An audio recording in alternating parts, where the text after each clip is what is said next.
조금씩 일상이 회복이 되고 있습니다. 우리 성가대가 지난주에 시작을 해서 이제 정상화의 단계로 나아가려고 합니다. 이 자리에 아직까지 채워지지 않은 것이 조금씩 채워지고, 또 많은 분들이 자원해서 성가대를 통해서 찬양의 사역에 또 동참할 수 있기를 바랍니다. 오늘은 여러분들과 함께 죄인들 이야기를 좀 해보려고 합니다. 그리스도인으로 살아간다는 것은 불편한 삶을 의미한다는 걸 아셔야 합니다. 여기에 대한 여러분의 마음의 각오와 다짐과 준비가 없이 신앙생활하는 것은 스스로에게 많은 문제 그리고 갈등의 소지를 남기는 것과 같습니다.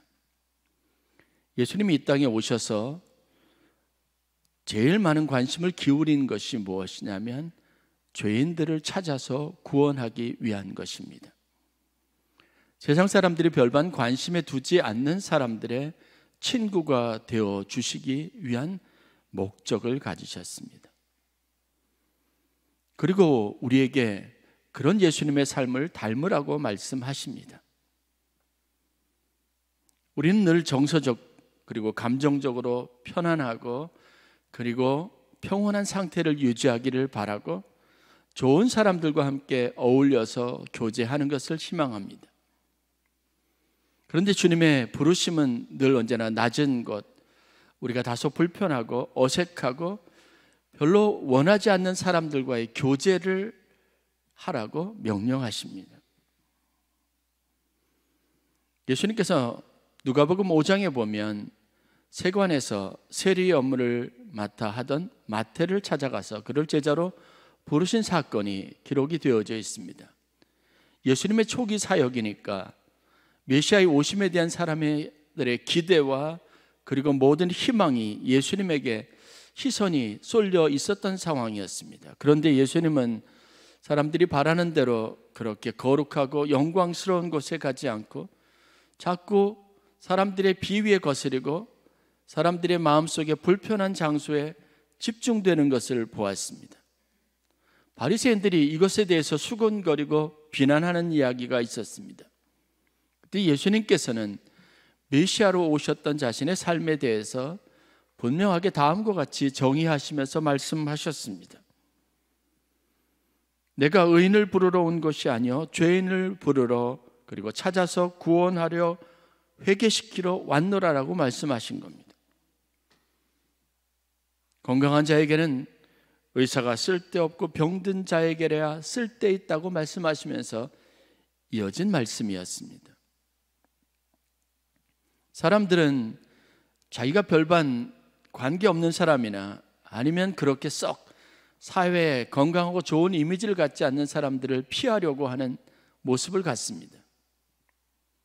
그런데 예수님께서는 일부러 이들을 찾아가시고 이들의 친구가 되시려고 애를 쓰셨습니다.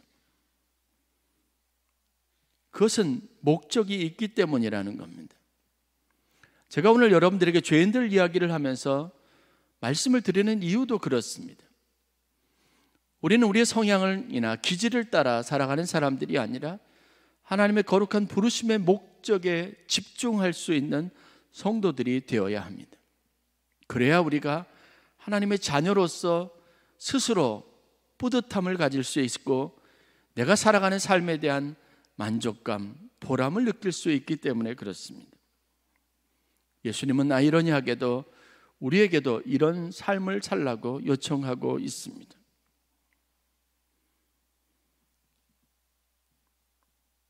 세상에서 죄인이나 불량자들 그리고 세상 사람들이 혐오하는 사람들과 어울리는 것은 늘 우리에게 불이익을 가져다주고 별로 유쾌하지 않은 결과들을 가져옵니다. 그럼에도 불구하고 우리는 이 일에 대한 관심의 끈을 지속하게 유지시킬 필요가 있습니다. 오늘날 우리가 가져야 될 관심과 우리가 가져야 될 열정이 무엇인지를 분명하게 보여주는 한 성경 본문을 오늘 우리가 대하게 됩니다. 이 본문을 통해서 우리는 죄인들 혹은 사람들에 대한 이해, 성경적인 이해를 좀 다시 하고, 그리고 우리가 가져야 될, 품어야 될 사명에 대한 관심을 불러일으킬 필요가 있습니다. 사람들은 사실 겉으로 드러나는 것을 보고 쉽게 이해할 수 없습니다. 내 눈에 보였던 저 사람, 그 사람의 겉으로 보여지는 모습만 가지고 그 사람이 어떤 사람이라고 쉽게 단정하지 말아야 합니다. 오늘 본문의 말씀을 보면 예수님의 비유의 시작이 이렇습니다. 자기를 의롭다고 믿고 다른 사람을 멸시하는 사람들에 대해서 그것이 얼마나 허망하고 잘못된 것인지를 보여주는 사례를 비유로 예수님께서 말씀하고 있기 때문에 그렇습니다. 거의 대부분의 사람들은 자기는 바르다고 생각하고 자기의 허물은 잘 보지 못하고 다른 사람들은 상당한 결격 사유가 있다고 늘 생각하는 그런 성향들이 있습니다. 나는 언제나 열심이고 열정적이라고 생각하고 다른 사람들은 상대적으로 그것에 비해서 덜 헌신적이고 열정도 부족하다고 생각하는 성향이 있다는 겁니다. 그럼 사람의 모습에서 겉으로 보여지는 것이 전체, 한 사람의 전체 모습 중에, 진짜 모습 중에 얼마 정도의 비율을 가지고 차지할까를 생각해 볼 필요가 있습니다. 여러분들이 보는 것은요, 물론 마음과 생각을 반영하는 것일 수도 있지만 피부 조직 그리고 몇몇 신체 기관들 뿐입니다. 사람은요, 이 피부에 쌓여져서 안에 감추어진 수없이 많은 내장기관들, 혈관들이 있습니다. 이게 또 다가 아닙니다. 그 사람이 가지고 있는 지식, 생각, 감정, 그 사람의 삶, 그 사람이 가지고 있는 기억, 이 모든 것들이 한 사람의 인생 전체를 대변하는 것이라고 할 수 있습니다. 그런데 우리가 겉모습만 보고 그 사람을 판단한다는 것은 대단히 큰 잘못을 범하고 있는 것과 똑같습니다. 저도 짜증을 잘 내는 사람, 그것 때문에 좀 불편한 감정을 가지고 그 사람을 대했던, 좀 어떻게 보면 잘못된, 오해했던 기억이 있습니다. 그리고 그런 사람을 인내심도 부족하고 자기 감정을 너무 절제하지도 못하는 무책임한 사람, 얕은 사람이라고 생각했던 적이 있었습니다. 그런데 나중에 그분을 만나서 이야기해 들어보니까 오래도록 병을 앓았던 분입니다. 그 몸이 가시가 되어서 자기를 찌르는 거예요. 그러니까 자기 인생에 대해서 자기가 가지고 있는 괴로움이 크니까 다른 사람을 대하는데 여유가 없다는 것을 알았습니다. 그래서 미안해하는 그 이야기를 듣고 제가 얼마나 부끄러웠는지 모릅니다. 그 사람 안에, 겉으로 보여지는 모습 안에 감춰져 있는 그 사람의 또 다른 내면, 그 사람의 여러 가지 스토리들을 우리가 이해한다면 아마도 쉽게 판단할 수 없을 겁니다.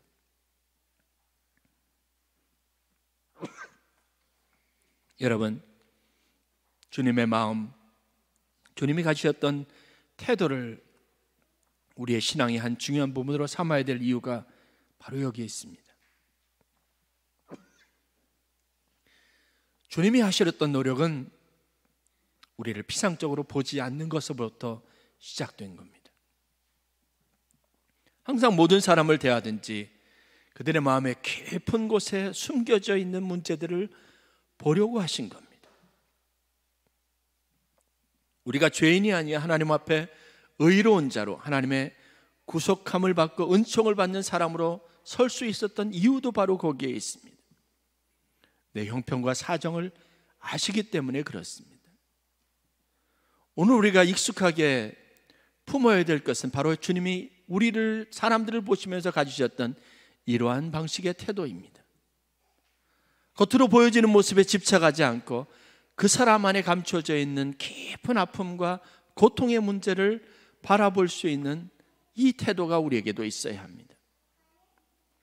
병든 사라고, 그 사람이 병이 들었다고 해서, 육체의 질병의 고통을 당한다고 해서 주님이 단순히 그 질병의 문제로만 그 사람의 삶의 고통을 이해하지 않았다는 것 우리가 잘 알고 있습니다. 상처에 대해서 치유하시는 경우도 있었지만 우리가 성경에서 보는 예수님은 훨씬 더 많이 따뜻한 언어로, 격려로, 혹은 단호하고 분명한 선언적인 메시지로 그 사람의 내면의 문제, 질병의 원인 근본을 해결하시는 그런 놀라우신 은혜를 베풀어 주셨습니다.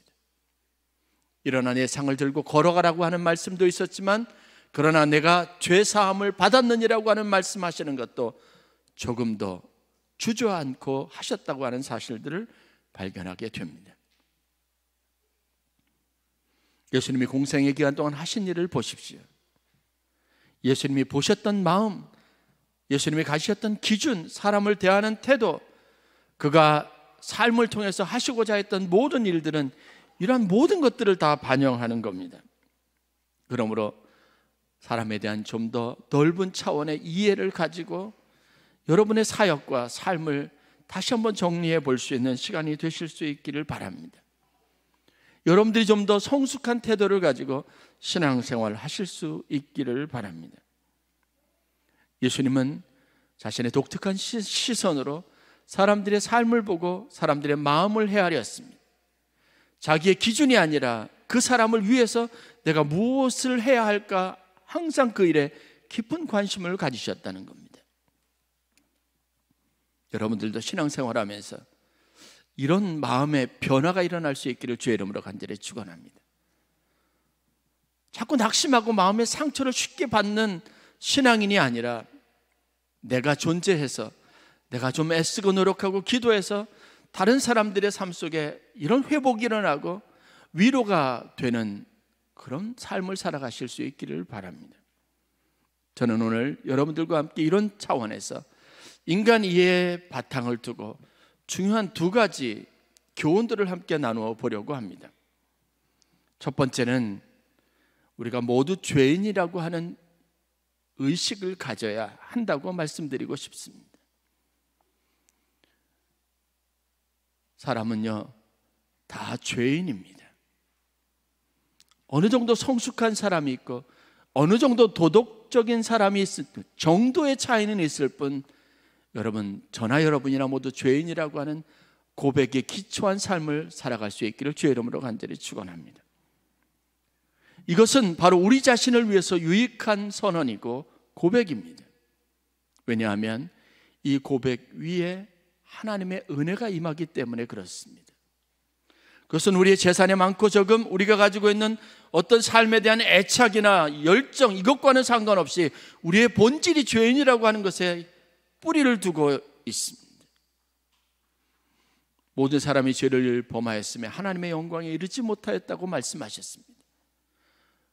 로마서의 바울의 시각은 그래서 이것으로부터 하나님께서 예수 그리스도를 통한 구원의 사역을 시작하셨습니다. 하나님 우리 가운데 일하시기 위해서 우리에게 필요한 고백이 있다면 그것은 하나님, 나는 연약한 죄인입니다 라는 고백입니다. 오늘 성경에 보십시오. 예수님의 비유에 등장하는 두 사람이 있습니다. 한 사람은 바리새인이고 한 사람은 세리입니다. 이들은 공통적으로 지금 성전에 올라가서 기도하고 있습니다. 이들은 하나님의 은혜를 경험하고 하나님의 사랑과 하나님의 축복 안에서 그들이 예배하는 이 거룩한 예식을 통해서 하나님의 은혜를 힘입기를 바라고 있었습니다. 성전에 올라가는 것은 하나님을 만나고 하나님을 경험하기 위한 것입니다. 그런데 오늘 성전에 나와 있는 기록을 보면 14절에 하나님의 은혜를 경험하고 의롭다 하심을 받고 기쁨으로 자기 집으로 돌아간 사람은 한 사람뿐입니다.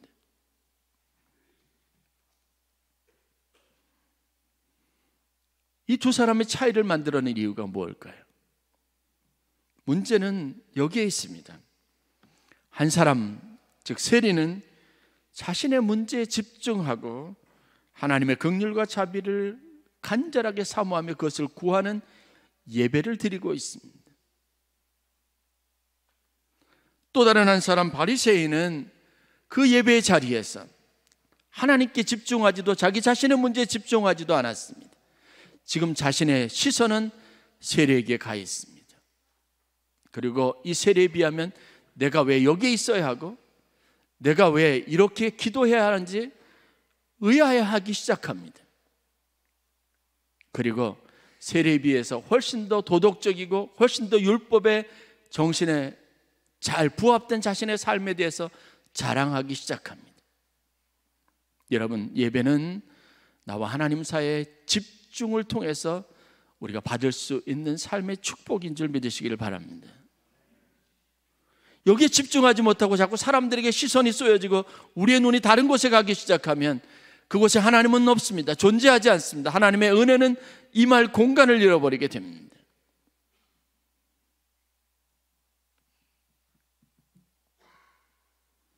자신의 문제와 그리고 연약함을 고백하고 하나님의 은혜를 구했던 세리는 하나님 앞에 의롭다 하심을 받고 기쁨으로 자기의 집으로 돌아갔다고 14절에 기록이 되어져 있습니다. 성전에 올라가려고 했던 자신의 목적을 성취한 겁니다. 그러나 다른 한 사람 바리새인은 허탈하게 돌아왔습니다. 왜냐? 오히려 하나님의 불평등한 은혜에 대해서 불평할 수도 있었을 겁니다. 자신은 더 바르고 하나님 앞에 충성되고 아름다운 모습으로 열심히 살았는데 오히려 은혜는 엉뚱한 사람에게 임하였다고 하나님을 원망하고 있었을지도 모르겠습니다. 여러분, 봉사를 하면서 우리가 갖는 허탈감이 있습니다. 나는 하나님 앞에 열심히 했는데 그 열심히 일한 결과가 마음의 상처로 돌아온 그것 때문에 힘들어하는 경우와 그런 분들이 참 많이 있습니다. 이유가 뭡니까? 내 시선이 다른 곳으로 향하고 있기 때문에 그렇습니다. 하나님께 집중하고 하나님 앞에 가지고 있었던 내 마음, 내 중심, 내 열정에 집중하지 못하는 문제 때문에 생기는 것들입니다. 신앙생활은 초점이 흐려지기 시작하고 이 시선이 분산되기 시작하는 순간 우리에게 아무런 영적 감흥도 가져다 주지 못합니다. 삶의 괴로움과 어려움은요, 참 안타까운 일이지만 특징적으로 그 어려움이 있어서 우리로 하여금 결사적으로 다른 것을 돌아보지 아니하고 하나님께 집중하게 만든다는 특징이 있습니다. 여러분, 예수님을 찾아오는 사람들을 보세요. 그 사람들은 일상적으로 흔히 길거리에 자유롭게 활보할 수 있는 사람들이 아닙니다. 나병 환자예요. 그들은 언제나 그들의 거주지로 허락된 곳이 성 안이 아닙니다. 성 밖입니다. 그들에게는 번듯한 주거지도 없습니다. 천막, 움막을 치고 지내야 했습니다. 오래된 병을 갖고 있는 사람들은 자신의 집 밖을 벗어나 보지 못했습니다. 그런데 그 사람들의 따가운 시선과 자신들의 오랫동안 묶여져 있던 나약한 의식, 사람들로 분리되어져 있었던 자신들의 의식을 깨우고 결사적으로 주님 앞에 무리들을 해집고 나갈 수 있게 했던 힘이 무엇일까요? 그들의 눈에 사람들의 비난이나 조롱, 사람들이 그들에 대해서 하는 말들이나 손가락질, 그 따가운 시선을 의식했다면 절대로 주님 앞에 나아갈 수 없었습니다. 여러분, 우리에게 은혜를 삼아는 우리에게 필요한 게 뭘까요? 집중력입니다. 하나님 앞에 집중할 수 있는 마음입니다. 오늘 예배 나오면서 여러분들이 얼마나 많은 주위에 시선을 돌렸는지 모르겠습니다. 그러나 이 시간에 여러분 하나님 앞에 집중할 수 있기를 바랍니다. 다른 사람이 중요한 게 아니라 바로 내가 중요합니다. 나의 문제, 나의 삶, 내가 가지고 있는 연약함의 문제를 가지고 하나님 앞에 서는 겁니다. 그러기 위해서 우리에게 중요한 고백이 있다면 그것은 나는 죄인입니다 라고 고백하는 겁니다. 그 고백 위에 은혜가 임하게 되어져 있습니다. 그렇기 때문에 죄인임을 아는 것은 복된 깨달음이고 복된 자각입니다. 예수님 오늘 비유를 통해서 바리새인의 위선을 고발할 의도를 갖고 있지 않습니다. 누가 은혜의 수혜자인가? 어떤 사람의 기도를 하나님께서 들으셨는지를 가르치려고 하는 겁니다. 오늘 여러분들이 하나님 앞에 믿음으로 바로 서기를 원한다면 항상 여러분들이 죄인이라고 하는 고백 안에서 하나님의 은혜를 사모하는 마음을 그대로 유지하고 하나님 앞에 설 수 있기를 주의 이름으로 간절히 축원합니다. 로마서 5장 8절의 말씀입니다. 우리가 아직 죄인 되었을 때 그리스도께서 우리를 위하여 죽으심으로 하나님께서 우리에게 대한 자기의 사랑을 확증하셨느니라 라고 말씀하셨습니다. 우리가 주의를 가지고 보아야 될 말씀입니다. 우리가 아직 죄인이었을 때입니다. 죄인 되었을 때입니다. 그때 하나님은 우리에게 자신이 우리를 얼마나 사랑하시는지를 확증하신다고 말씀하고 있습니다. 두 번째, 우리가 신앙생활하면서 꼭 기억해야 될 진리가 있습니다. 그것은 바로 교회가 하나님의 집이라는 사실입니다. 교회는 하나님에게 모든 사람이 구하는 자에게 주시는 은혜와 자비가 긍휼히 베풀어지는 것입니다. 우리가 회복될 수 있고 우리가 새 힘을 얻을 수 있는 유일한 것입니다. 우리의 삶은 하나님의 집으로 그래서 지어져 가야 합니다. 우리의 삶은 늘 언제나 하나님의 집에 머무를 수 있어야 합니다. 하나님의 은혜 십자가에 가까이 있어야 합니다. 그리고 우리가 만들고 우리가 세워가는 교회는 이런 은혜와 사랑이 넘치는 곳이 되어야 합니다. 저는 회복에 대해서 참 많은 생각들을 갖습니다.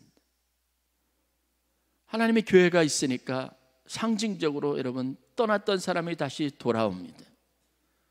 그리고 다시 예배를 시작하고 신앙생활을 시작하는 것을 보는 것만큼 여러분 큰 기쁨이 어디 있겠습니까? 형은 알지 못했던 아버지의 마음이 바로 그런 것 아니겠습니까? 하나님이 오늘 교회가 존재하고 교회가 세워지면서 이 성전 안에서 기대하는 가장 아름다운 모습이 무엇일까요? 누군가 이곳에 와서 하나님이 주시는 사랑을 공급받는 것 아니겠습니까? 다시 힘을 얻는 것이 아니겠습니까? 다시 새로운 용기를 얻는 기회를 제공받는 것이 아니겠냐는 겁니다. 제 주변에 어려움을 당하는 많은 분들이 있습니다. 이분들을 가까이 보면서 제가 갖는 확신 한 가지가 있습니다. 이분들이 방향이 세상을 향하여 있고 이분들의 눈이 세상 사람들에게 있을 때 그분들의 어깨는 늘 쳐져 있습니다. 그곳에 갔다 다시 돌아오는 모습을 보면 늘 언제나 낙심해 있습니다. 그러나 이곳에 들어와서 다시 나가는 분들의 어깨는 힘을 가지고 그들의 마음은 희망으로 가득 차 있습니다. 그렇다면 여러분, 이 성전이 하나님의 집이 존재할 충분한 가치와 이유를 갖는 게 아니겠냐는 겁니다.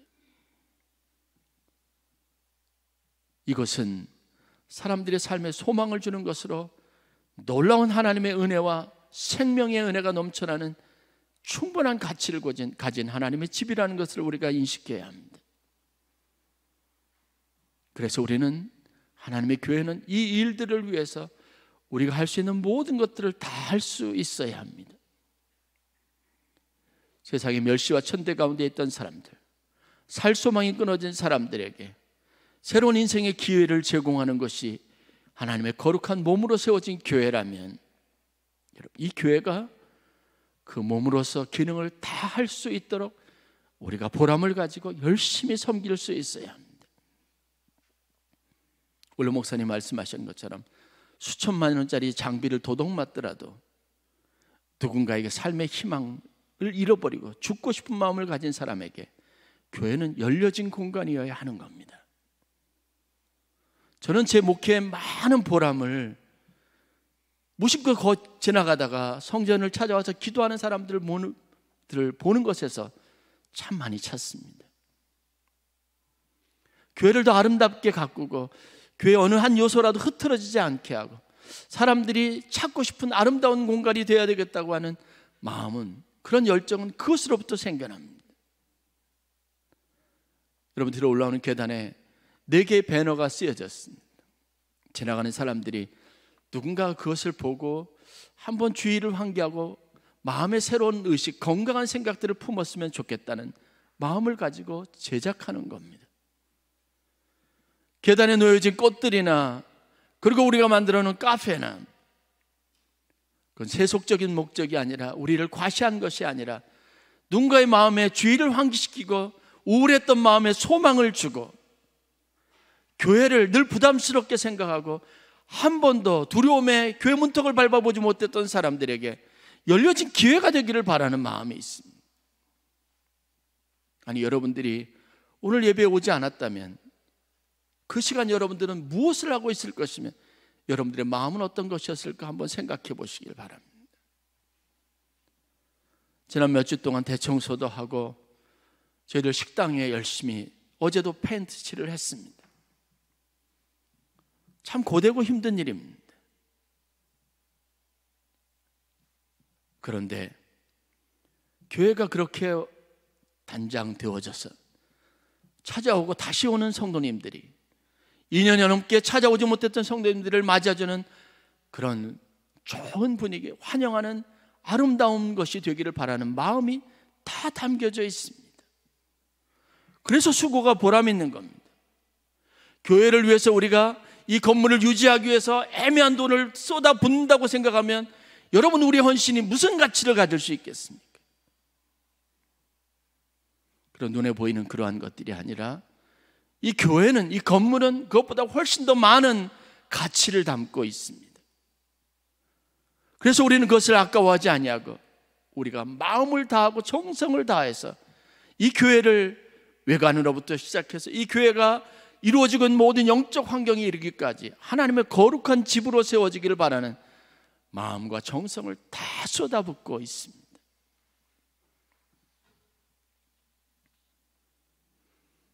하나님이 계시는 곳, 하나님이 만나주시는 곳, 하나님이 은혜와 자비를 베푸는 것입니다. 에스겔서가 쓰여질 때 하나님께서 에스겔 선지자를 통해서 거룩한 환상을 보여주셨습니다. 성전의 거룩한 제단에서 샘이 솟아넘치기 시작합니다. 제단을 적시기 시작합니다. 그것이 흘러서 성전 안에 가득하게 채워집니다. 성전에 나 있는 여러 문들을 통해서 그 물들이 흩어지기 시작하는데 사방팔방으로 흩어져 흘러내려가기 시작합니다. 샘과 같았던 그 물이 강을 이루고 바다를 이룹니다. 놀라운 것은 그 성전에서 솟아올랐던 샘물이 땅을 향해서 흘러가면서 양쪽에 주변에 있는 나무들과 수목들이 살아나기 시작하고 온갖 새들이, 생명력 있는 것들이 깃들이기 시작합니다. 이 말씀을 주셨을 때 이스라엘 백성들에게는 포록이라고 하는 독특한 상황이 있었습니다.